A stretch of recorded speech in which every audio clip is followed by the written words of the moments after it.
right, we have with us Inspector Sheldon Thomas and Inspector Raymond. Sheldon and Raymond, good morning to you. Good morning, sir. It's a pleasure to have you in our company today. It's a pleasure to be here too, also, Kishan. And let me just take this opportunity to say good morning to you and to the viewers of the station. All right. Great stuff. You all get your warm welcome, so you can't complain. Thanks very much. So, we're speaking the Financial Intelligence Unit, the FIU. All right. I want you to first start off by telling us about the unit and some of its functions and responsibilities, just so that public can understand. Okay, well, Kishan, let me just first of all say a little bit more of ourselves. Great. As you said before, that I am Sheldon Thomas. I'm an inspector of police at the FIU. I have been at the unit for maybe the last 6 years, and I am also the deputy in charge of that unit. My colleague here is Inspector Raymond Lokaibi. He is an inspector of police as well, as indicated earlier. And I am very pleased to see that he has been with the FIU for maybe like over 20 years. Oh, wow. He has seen and done everything as relates to the unit and investigation and so on. So sitting here is a man that is well experienced in FIU matters. Yes. All right. So you want to tell us about yourself, since we're introducing each other? I will tell people about myself. Well, I thought I was properly introduced that was already. His introduction. Okay, as was said before, I'm Raymond Lokaibi, Inspector of Police. Been with the unit for just over 18 years. Not approaching 20 yet. Approaching 19. You know. We'll give it an extra year. Yeah, I've been with the unit for this from inception really, because the unit actually started in 2001, April of 2001, and I've been a founding member of that unit. Okay. So the public sometimes hear about the FIU. Some people may not know about the functions. They may not know about the responsibilities. They may hear things by the wayside. So we give you the opportunity now for the public to understand what are the functions and responsibilities of the unit. Well, let me say that the unit is a law enforcement unit, and it's probably one of the newer departments that was created, right?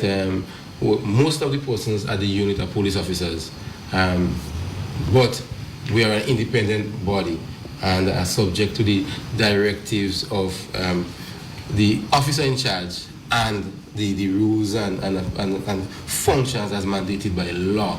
Right, so as I say that most of us are police officers. We have some civilian staff as well, and the unit was really created to deal with the complex issue of financial crimes. Right, it's an FATF requirement. It's not really law that you have to do it, but you know if we don't do it, we would end up on some kind of list. So that is one of the reasons for the unit being created, and we are primarily responsible for dealing with financial crimes. We have many other functions. Too much for us to go into all the details today, but what we will do, we'll touch on a few of them as well as we go ahead. Anything you'd like to add to that one? Well, I think the inspector said it well. He mentioned that we will touch on a few. I thought he was going to just venture into them. But I guess he probably just tried to tease you so you could start it. Everything that I missed or anything. Yeah, but as he said, we are called to be the primary agency really responsible for investigating all categories of financial crime. Not every financial crime, but all categories of financial crime. Apart from that too, we have a responsibility to manage, to safeguard assets and so on, seize and restrain assets. We also you want to go ahead? Yeah, no, just to touch a little bit. I recognize that you have left the first point you made, and I think it's important that you realize that we are the primary department responsible for investigating financial crimes. And that is so because of the sort of training and expertise that rests in our department, because our officers have been trained extensively in dealing with financial crimes. So that is one of the reasons why. Also, based on the powers and authority that the FIU has in terms of obtaining information from local entities and foreign entities, that is one of the reasons why it's much easier. I would say that other departments, like the criminal investigation department, do conduct financial investigation as well, but sometimes will rely on us for information that we can get for them. Okay. In terms of financial crimes, what would you say are some of the most prevalent? We have stealing, major and minor. Fraud. We have fraud, and we have some cases of money laundering as well. Not major, you know, but you know, any money laundering case is a concern, you know, but not major money laundering cases. But we have had a number of money laundering cases. But in terms of cases that are prevalent, we're looking at, as the inspector mentioned, stealing. We're looking at fraud, of which scam is involved, you know, and we know these whole things about scam and so on. Yeah. So. And while the inspector mentioned that, I must say that the amount of monies that Grenadians has lost through scams is quite significant, and we really can't afford for us to be losing monies in that manner anymore. And that is what will lead to us in another function of ours, in terms of promoting awareness to the public, to let them know what is happening in the financial landscape. And this program is a wonderful opportunity for us to do that. Okay. But do you still think that some people become very complacent nonetheless? No matter how much awareness that you get, you probably might have repeated people getting caught in the same scam over and over? I cannot say that we have the same persons getting scammed over and over. I mean, and sometimes people say that, some people might mention that we greedy, but I won't say that we're greedy. I would say that we would like, we want as much as possible to get whatever chance of investment, because some of the things come and they sound nice, you know. So sometimes we are very tempted, and you know, a lot of us are poor people, and we want to gain whatever opportunity that we could get in terms of receiving kickbacks and benefits and interest and so on from those sort of opportunities that appear to us. Okay. I must say that while most of the scams that we have seen come from international countries outside of Grenada, we have seen local persons as well perpetrate such scams. Oh, okay. We know that the Financial Intelligence Unit has a supervisory responsibility concerning relevant businesses. What would you term relevant businesses? Well, a relevant business, it doesn't have a specific meaning really, but the law outlines the businesses really that are considered to be relevant businesses, and permit me to just venture into a few of them, because so that persons will get a better understanding about what we're actually speaking about.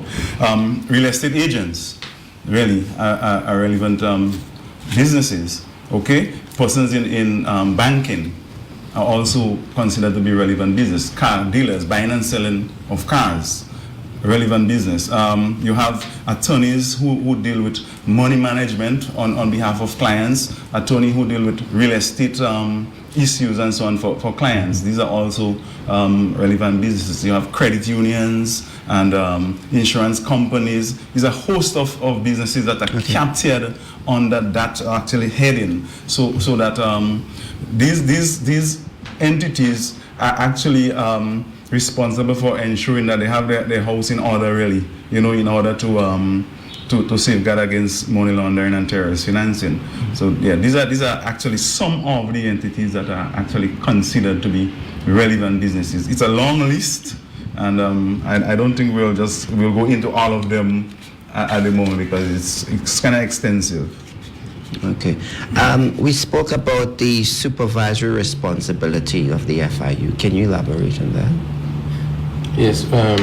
What we do is that we conduct inspections on relevant persons conducting relevant business. And what we're looking for is to ensure that those entities are in compliance with the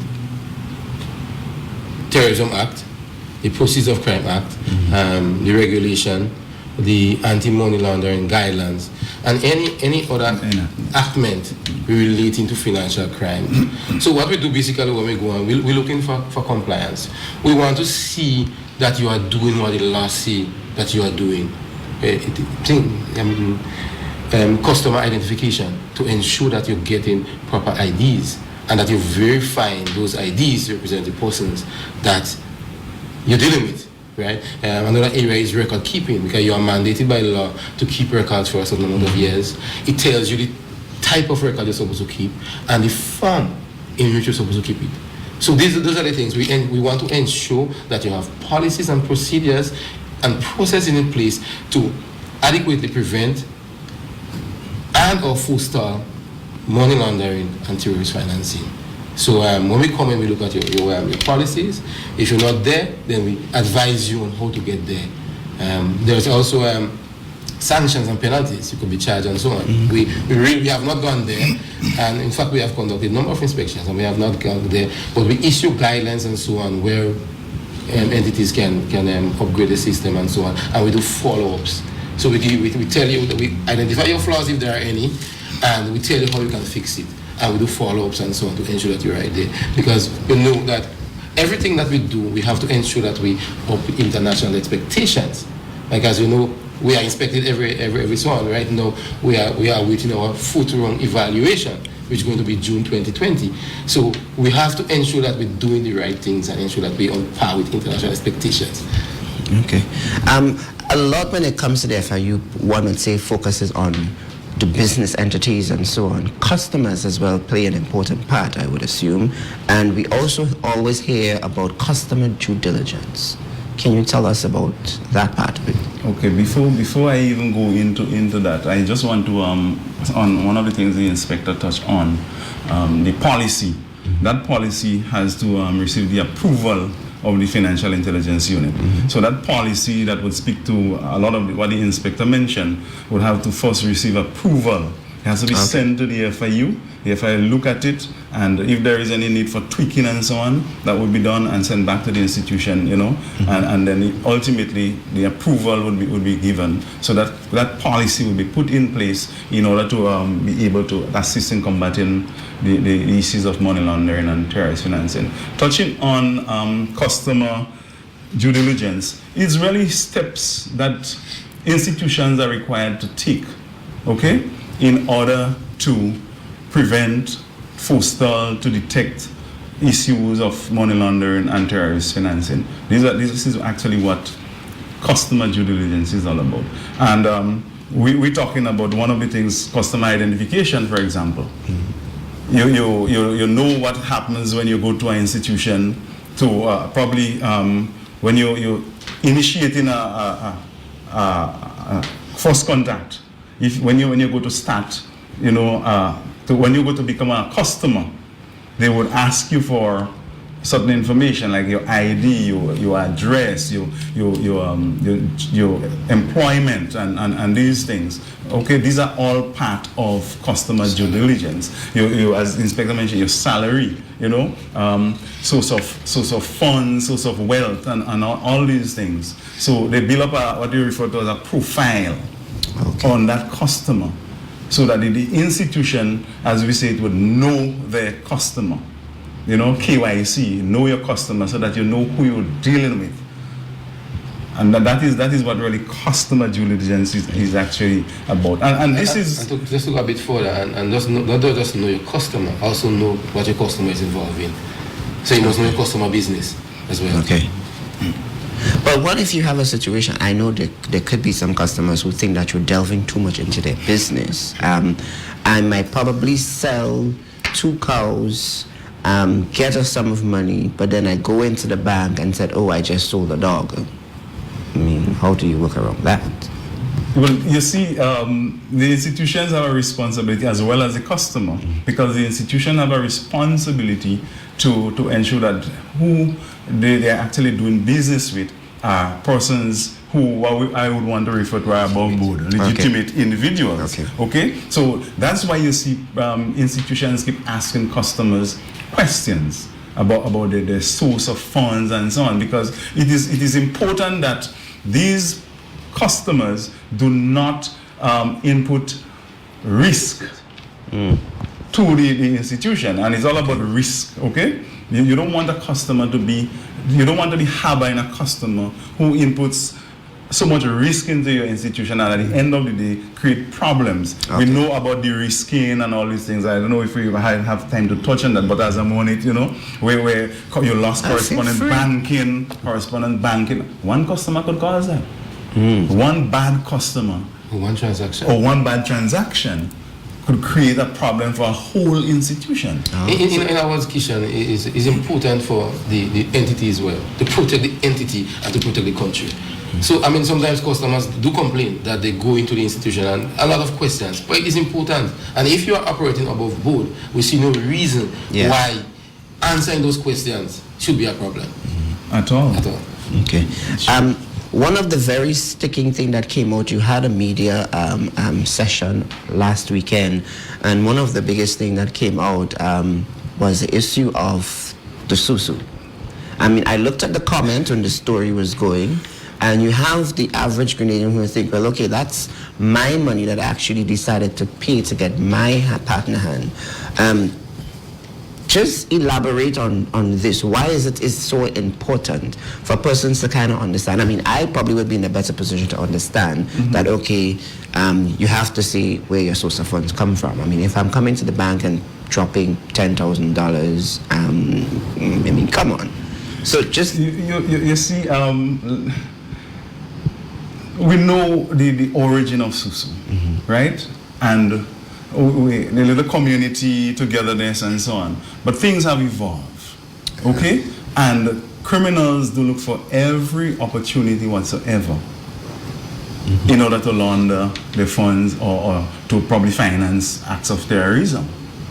And SUSU could be one of these areas. What we have noticed in recent times is that persons coming into or going into institutions with loads of cash, and saying it comes from SUSU with no supporting evidence. Okay. And institutions have a responsibility to find out from them, based on the law, the source of the funds. You say SUSU, but institutions can go a step further and say, provide proof. You understand? Because education, while it is a very old-fashioned way of saving monies in communities and so on, and we see no problem with it, and we encourage that kind of thing. But SUSU has gone from a little $10 a week, $20 a week to 20 and 25,000 and so on. So there is the need, more than that. So there is the need to ensure that when you accept the money in an institution, that you have proper proof that it came from a legitimate source. So as I say, so if it's a SUSU properly run, and your money, as we not saying it's not your money, but you must say how you get the money. Yes, so you must have proper document, because it could be used to facilitate illicit activities. Because, I mean, I'm sure there's a lot of SUSU transaction you pay and you don't get a receipt because people think it's traditional. But no, we're encouraging that. We're encouraging that because of the risk that it can pose to financial institutions. That is the problem. And you see, based on our analysis, right, and FIU rightly gave this directive, the FIU has that responsibility. We realize that this could be a challenge, a major area of challenge for institutions, because unlike somebody coming with a check, for example, from a reputable institution or so, this is, you're talking about cash and saying I was in a SUSU. They're not even willing, some of them, to provide who is the person running the SUSU, or as they say, holding the hands. Okay. You know, and that could create a problem. Hence, we say, well, look, you have to come in with a certified document from that person. You have to also bring a copy of an ID from that individual. You have you have to now be able to prove to the institution which position you actually got your, let me say, hand, as we are accustomed to it. Which position you got your hand, okay? How much persons are involved in that SUSU, you know? These things, in order to cause the institutions really to be a little bit more comfortable in dealing with you. We have had issues, people came from overseas with thousands and thousands of dollars and declaring it as SUSU and no supporting evidence. And that also would probably fit in for things like purchases as well. I can go and purchase a car, but because that's my friend, I do not necessarily give my friend a receipt, but I give him his cash. Yes. And that is why car dealers are part of reporting relevant business.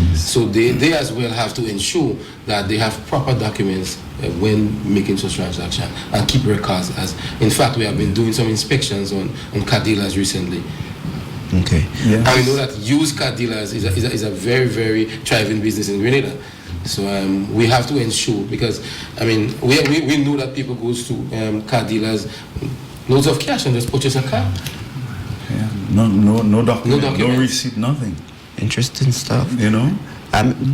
Could you say there are individuals that could be linked to money laundering or could be within what you call the zone? Like I might be affiliated with John Doe, who's a well-known person, have a set of cash, but because we interact, you could become involved in the process that this person is giving me cash. I don't know exactly why the person is giving me so much cash, and say, hey, every Monday you go to the bank and you deposit this money, and every Monday you go, this is what you say. Is it people should be aware of who they're associated with as well? Exactly. You couldn't say it better.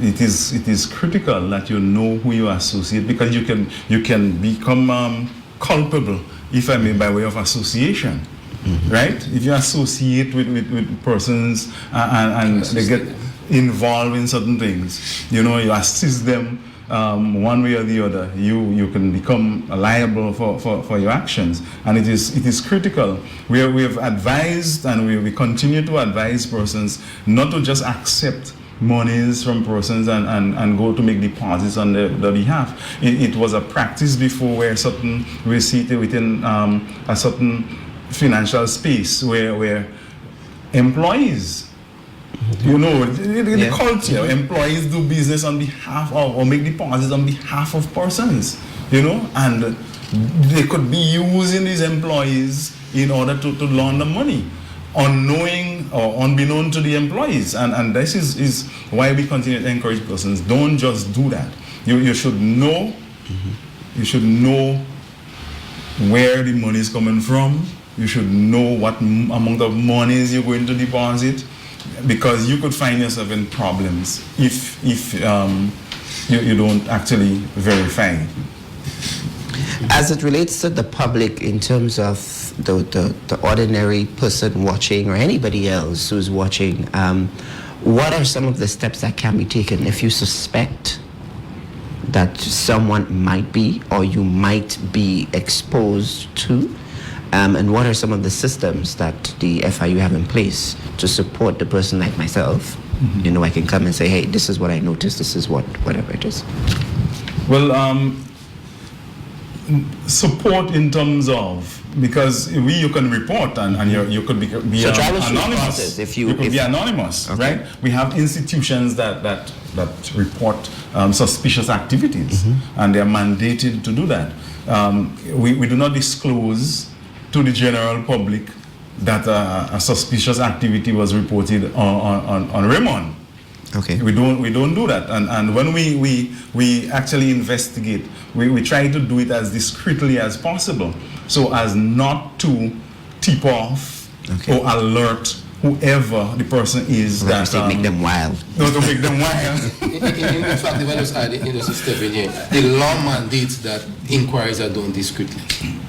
So if you go otherwise, we'll be in breach of the tipping off, and FIU officers could be held responsible for breach of confidentiality and all these things as well. But that means the both of you have been doing a very good job, because you're hitting almost 20 years and he's on 6. So, so that means you're sticking to the plan. And let me just say here that I have maximum confidence in the operations of the Financial Intelligence Unit. I've been there, as you mentioned, for over 18 years, and I cannot say of an instance where somebody could point a finger and say this information was divulged from within the Financial Intelligence Unit. Okay. And that is highly commendable. You know. In fact, we was adding when choosing our officers, we ensure that they are properly vetted. Polygraphed. Polygraphed. Okay. Yeah, we do that. You know, I have been polygraphed. Okay. And I not need to come and to- by the I need to US. come to do some by the polygraphs US. around here. I need to come and do some polygraphs here. You know, and even the US has a policy now too that whenever they have a sponsored course or training, you have to be vetted. Oh well. You have to be vetted. It's not business as usual. It's when not it comes business to as y'all. usual. It's not Okay. at all. You see why I say in the beginning I ain't making no joke people from FIU because you know how it is. All right. Any last final wrap up words before we go? Well, as per usual, I you know, the financial intelligence unit just want to take this opportunity to say to the general public that vigilance is important, right? And we want to also say that the financial institutions or relevant businesses, as we call them, because people might, when we say financial institutions, they might just think it's bank or credit union and so on. But the relevant businesses, all right, that I mentioned earlier, they have a responsibility under the legislation to ensure that the houses are in order. And customers or potential customers would find that they're asking a lot of questions of you, want a lot of information, but they are just trying to ensure that they comply with the requirements of the law. And it is also part of international requirements. Because if they fail to do that, they can be held responsible, you know, for their inaction. So I just want to encourage persons out there, customers of institutions, to cooperate with the institutions whenever they go to conduct business, because it is required of the institutions to actually ask you certain questions to get information that is necessary to safeguard their institution and to safeguard you as a customer and your hard-earned money as well. I just want to say too that thanks to the management of this station and to you, Kishan, for hosting us this morning. It's a good opportunity for us to make the public aware of what the FIU is doing and what is happening in the financial space in our country and also internationally. Okay. All right. So we want to say a very special thanks for taking the time out to be here. And of course, I'm sure we will be engaging you in the not too distant future.